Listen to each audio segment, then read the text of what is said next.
Olá, queridos irmãos, muito boa noite para todos.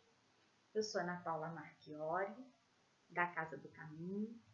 Estamos hoje aqui para trazer um estudo sobre a pergunta 918 do Livro dos Espíritos, Caracteres do Homem de Bem. Mas antes, gostaria de fazer com vocês a nossa prece, pedindo a Deus, a Jesus, aos amigos espirituais bondosos, ao nosso querido e amado Dr. Herman, patrono e protetor da nossa Casa do Caminho, a permissão e o amparo para a realização desse estudo da noite de hoje. Que seja em nome de todos esses amigos queridos, em nome de Deus, que possamos iniciar o estudo do nosso Livro dos Espíritos. Que assim seja, graças a Deus. Muito bem, nós vamos falar então do homem de bem. E é interessante que o homem de bem é trazido para a gente no Evangelho também, segundo o Espiritismo, no capítulo sobre Sede Perfeitos. Ele vem falando do homem de bem também, e no Livro dos Espíritos a gente tem, na pergunta 918, os caracteres do homem de bem. Isso mostra o quanto é importante para a gente a construção desse homem de bem, o quanto isso vai nos aproximar da perfeição relativa, dos espíritos puros, da linha de chegada aonde a gente quer um dia estar. Então vamos lá conhecer as características desse homem de bem. E aí Kardec pergunta assim para os espíritos: por que sinais se pode reconhecer no homem o progresso real que deve levar seu espírito na hierarquia espírita? E os espíritos respondem que o espírito prova a sua elevação aliando todos os atos da sua vida corpórea com a prática da lei de Deus. E quando compreende por antecipação a vida espiritual. Ora, quando ele alinha todos os atos, quando ele consegue fazer com que todos os seus atos praticados, todas as suas atitudes estejam de acordo com a lei de Deus, ele vai apresentar uma elevação moral. E também quando ele consegue perceber essa vida futura que Jesus nos traz, né? Então, para ele, é muito bom a gente entender, a gente estudar sobre a vida espiritual. Por quê? Porque a gente dá o devido valor à vida material. A gente não valoriza demais essa vida aqui, porque a gente sabe que existe uma vida após a morte, que é a vida real, que é a vida do espírito, e que essa sim tem um valor muito maior. Então, o homem de bem, ele tem essa percepção muito mais apurada. E aí, ele consegue passar pela vida material, pela vida corpórea, de forma mais leve, não dando tanta importância para as coisas pequenas, para esses sofrimentozinhos, não digo os sofrimentos grandes não, mas os sofrimentos pequenos, como a gente estudou no outro capítulo lá do Evangelho, aqueles pequenos alfinetezinhos, as alfinetadazinhas da vida, que são coisinhas pequenas, mas que vão desgastando a gente. O homem de bem, ele não se deixa influenciar por isso. Por quê? Porque ele consegue perceber a grandeza da vida espiritual. E ele consegue colocar em prática as leis de Deus, né? A gente sabe que no Livro dos Espíritos a gente tem as várias leis morais. A gente tem a lei de liberdade, a gente tem a lei de igualdade, a lei de trabalho, lei de reprodução, enfim. A gente tem várias leis até chegar na perfeição moral. A gente vai estudando aquele capítulo todo das leis morais. O homem de bem, ele já está praticando aquilo tudo. E nós? Nós estamos nesse caminho?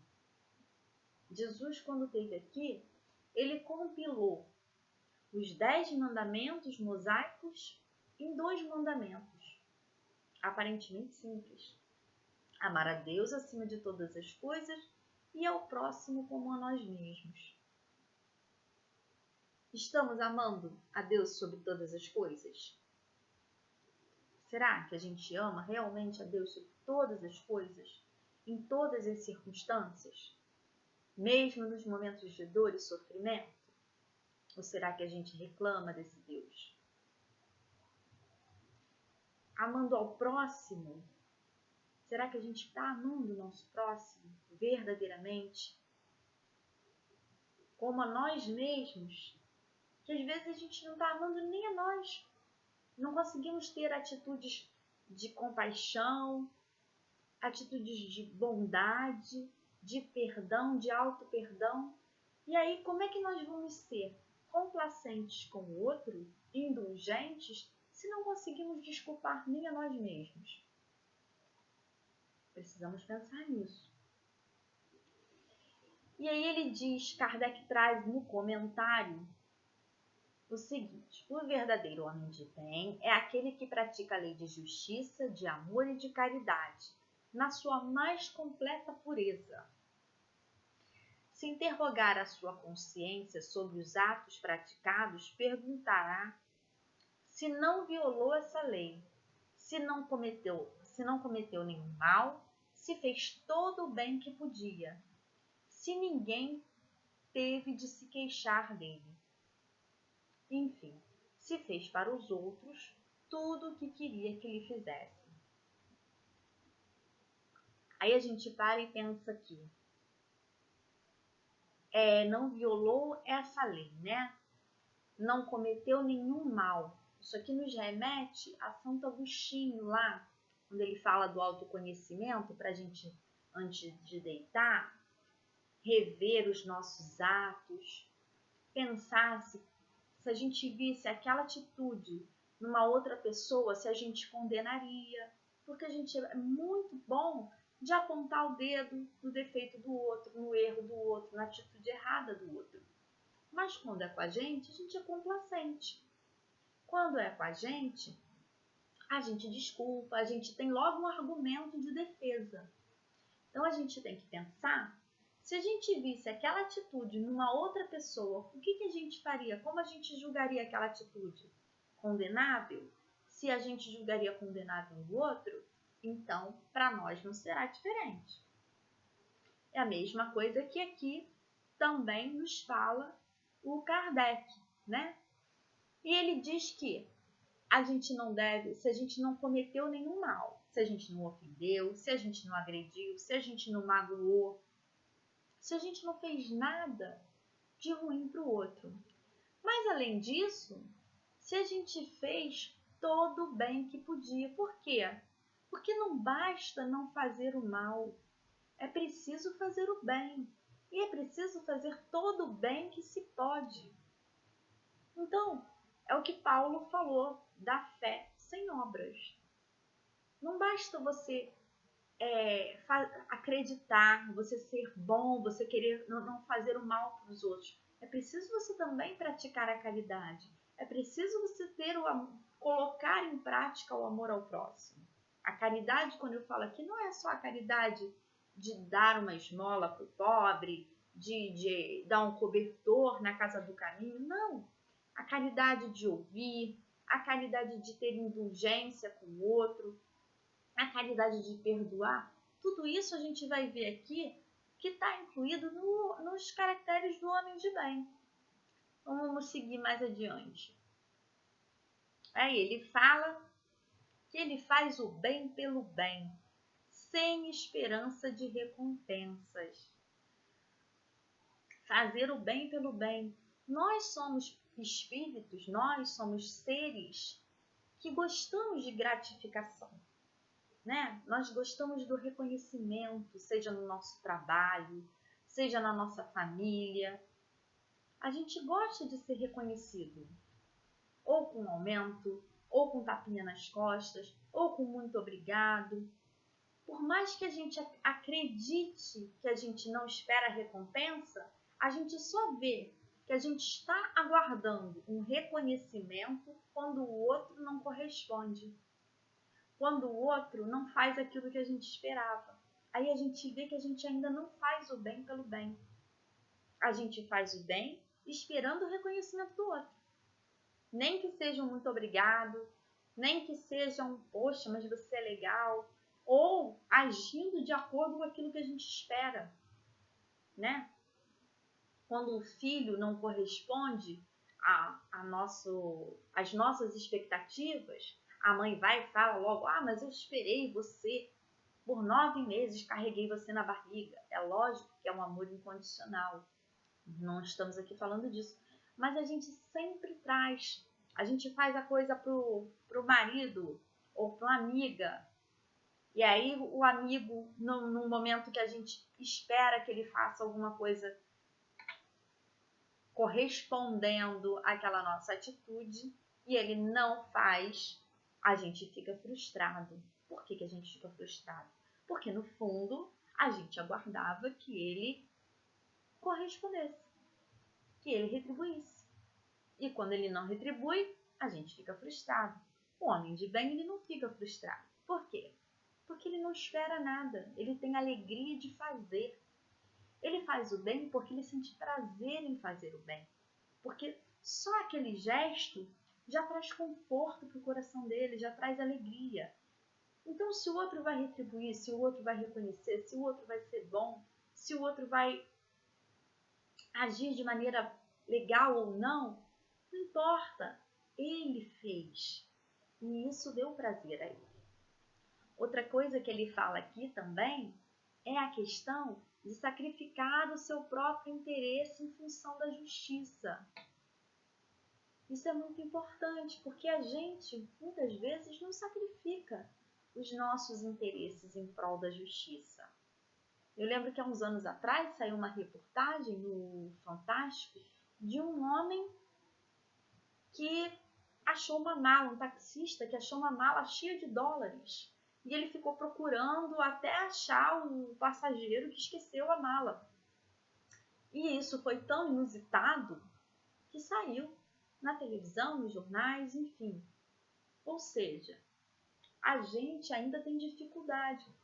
Talvez, quem sabe, aquele taxista estivesse passando necessidade, estivesse passando por dificuldades financeiras, mas ainda assim, o que ele fez? Ele foi lá e foi pela justiça. E nós? Será que a gente está fazendo a nossa parte? Mas eu, se achasse uma carteira, eu devolveria. Mas e quando eu estou no sinal? Será que eu dou a vez para o outro? No trânsito? Ou será que eu quero primeiro o meu interesse? Será que quando eu estou numa discussão, será que eu eu perco a razão? Eu prefiro não ter razão pela justiça, pela paz, pela harmonia? Muitas vezes não. E o homem de bem já faz tudo isso. Ele é benevolente com todos, porque vê todos seus irmãos, sem exceção de raça, de crença. Aí a gente vê aqui, nos dias de hoje, né, as pessoas que são às vezes até amigos, brigando por causa de futebol, brigando por causa de política, em duelos mentais, guerras ali vibracionais complicadas, ofendendo, magoando. Para quê? Somos todos irmãos, podemos ter opiniões diferentes, podemos acreditar em coisas diferentes, termos crenças diferentes, termos gostos diferentes, mas também temos coisas em comum. E o principal que temos em comum é que somos todos filhos de Deus, portanto, todos irmãos, e devemos nos tratar com respeito, com amor, porque somos irmãos. E estamos esquecendo disso. Então a gente precisa parar para pensar nisso, porque isso é uma coisa muito importante na construção desse homem de bem. E aí ele diz assim, vou botar o óculos para facilitar. E aí ele diz assim, e uma coisa importante é que ele não trata só os seus amados como iguais, né? Ele trata, isso Jesus já dizia pra gente, tratar os seus de forma benevolente, isso aí os fariseus já fazem. O importante é você tratar o diferente, é você tratar o inimigo, aquele que te magoa, aquele que te ofende, aquele que arrasta o teu tapete, tira o teu tapete. Esse sim, você perdoar, você ser indulgente com ele, isso sim. Por quê? Porque ele também é seu irmão. Porque ele está no aprendizado, assim como a gente. E aí a gente vai entender por que a gente também tem que ser bom com esse que é complicado com a gente. Até mesmo com o nosso inimigo. E ele fala mais adiante que se essa pessoa, se esse homem de bem recebe a riqueza, ele entende que a riqueza é um depósito e não se envaidece com ela, porque ele sabe que Deus deu e Deus também pode tirar. E a gente tem lá na Bíblia a passagem de Jó, dizendo que Jó ele tinha uma situação financeira muito boa, ele tinha uma família estruturada, ele tinha muitos amigos, e aí Jó passa pela prova de perder tudo aquilo, ele é testado. E ele vai perdendo, ele perde primeiro a riqueza dele, depois ele vai perdendo a família, ele perde a saúde, os amigos se afastam e ele vai perdendo tudo. E os amigos que ficam, os poucos que ficam, falam, mas Jó, renega esse Deus, como é que você continua acreditando nesse Deus que te fez perder tudo? E Jó diz, Deus deu, Deus tirou, Deus tornará a dar. E ele não perde a fé em Deus, nem na bondade, nem na misericórdia de Deus. Isso é a construção do homem de bem. E nós, por qualquer cá de palha, a gente perde a fé, a gente perde a esperança, a gente se desespera, né? A gente briga com Deus. Olha só, como a gente ainda tem que caminhar, como a gente ainda tem que juntar pecinhas aí nessa construção desse homem de bem.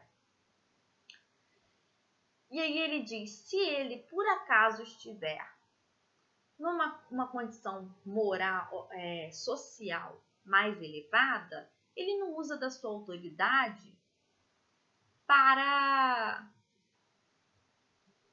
esmagar o outro, para depreciar o outro. Muito pelo contrário.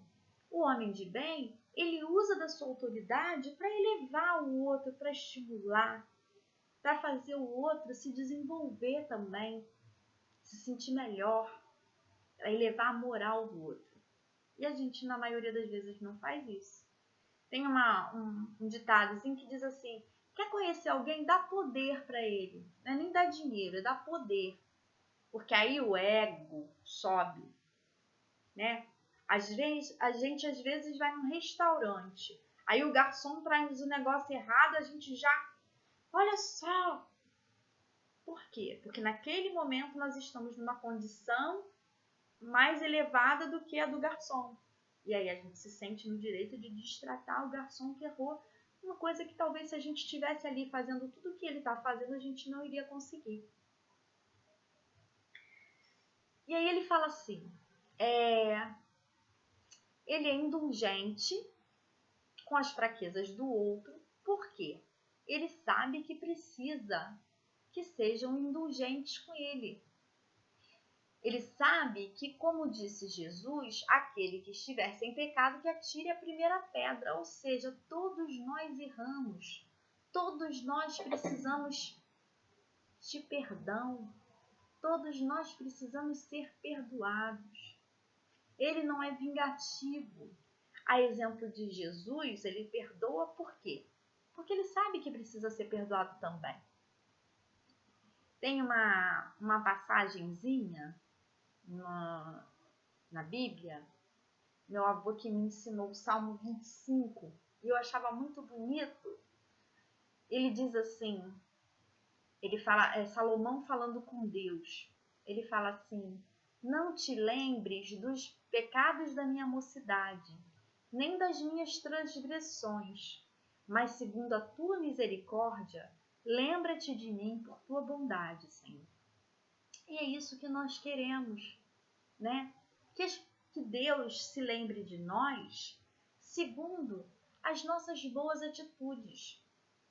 E é assim que a gente deve agir com o outro também. Tem uma historinha, uma lenda árabe, de 2 amigos. E aí, no início do dia, um amigo vira e agride o outro amigo. E o amigo que foi agredido vai lá e escreve na areia: hoje meu amigo me agrediu. E aí, durante o dia, eles fazem as pazes e tal. E o amigo que agrediu, o outro amigo tem um problema lá com a sua vida fica em risco, e o outro amigo vai lá e salva a vida dele. Aí o amigo vai, pega uma faquinha, vai lá na pedra e esculpe lá na pedra: hoje meu amigo salvou a minha vida. E aí o amigo fala assim: ué, mas que estranho, na hora que eu te agredi você escreveu na areia, e na hora que eu salvei a sua vida você escreveu na pedra, por quê? Aí ele fala: pois é, porque as atitudes ruins a gente deve escrever na areia, onde o vento leva rapidamente. E as coisas boas que alguém faz pra gente, a gente deve deixar registrado na pedra, onde vento nenhum pode levar. Então, é isso que a gente precisa. A gente precisa guardar as coisas boas que os outros fazem pra gente e esquecer, deixar passar, deixar o vento levar, o vento do esquecimento levar as ofensas, as mágoas, as agressões, tudo de ruim que os outros fizeram com a gente. Por quê? Porque se a gente fizer assim, se a gente perdoar os outros, se a gente for indulgente com os outros, também serão conosco. E Deus também será conosco. Porque da maneira que a gente medir, a gente vai ser medido. Da maneira que a gente agir, como vai ser, é como vão agir com a gente, né? E por fim ele fala assim: respeita, enfim, aos seus semelhantes. Nos seus semelhantes todos os direitos decorrentes da lei natural, como desejaria que respeitassem os seus. E aí a gente pensa assim: poxa vida, a gente está respeitando todos os direitos dos nossos semelhantes? A gente respeita?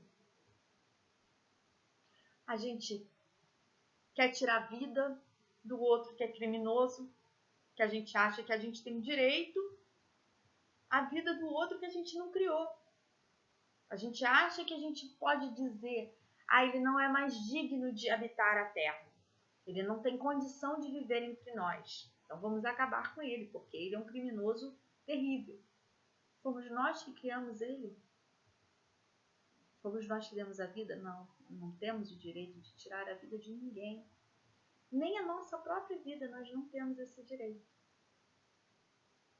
Nós devemos respeitar as diferenças de opiniões, de crenças, de escolha sexual, de todas as coisas, políticas, religiosas, de cor, enfim, o direito do outro de ser diferente de nós. Precisamos respeitar isso. Por quê? Porque esse é o pensamento e o sentimento do homem de bem. E é isso que nós queremos conseguir desenvolver dentro de nós. Nós queremos um dia alcançar um lugar especial nessa outra vida, né? Termos uma condição melhor nessa outra vida. Nós tivemos essa semana, como eu falei no início, o desencarne de uma amiga querida, fundadora da nossa casa espírita, uma das fundadoras da nossa casa espírita, Casa do Caminho. E quando chegou a notícia do desencarne dela, todos nós nos recordamos de momentos muito agradáveis, de momentos muito bons, sempre de sorrisos, de palavras que levantavam nosso ânimo, de palavras bondosas. Será que um dia seremos lembrados assim? Será que um dia, se tivermos o direito de sermos um porta-retrato na estante de alguém, olharão para o nosso porta-retrato e pensarão: nossa, foi uma pessoa difícil, era difícil de conviver com ela, encrenqueira, reclamadora, arrumava confusão com todo mundo. Ou será que vão lembrar da gente como nós nos lembramos da nossa vizinha? Com carinho, com afeto, com muita saudade, mas principalmente reconhecendo naquele espírito uma vontade, um esforço verdadeiro de ser um homem de bem, de ser um espírito na construção do homem de bem. Ainda, com certeza, não era um homem de bem, mas já estava ali no esforço, um esforço constante. Então eu espero que todos nós possamos verdadeiramente nos esforçarmos para construir esse homem de bem dentro de cada um de nós. Fiquem em paz, fiquem com Deus.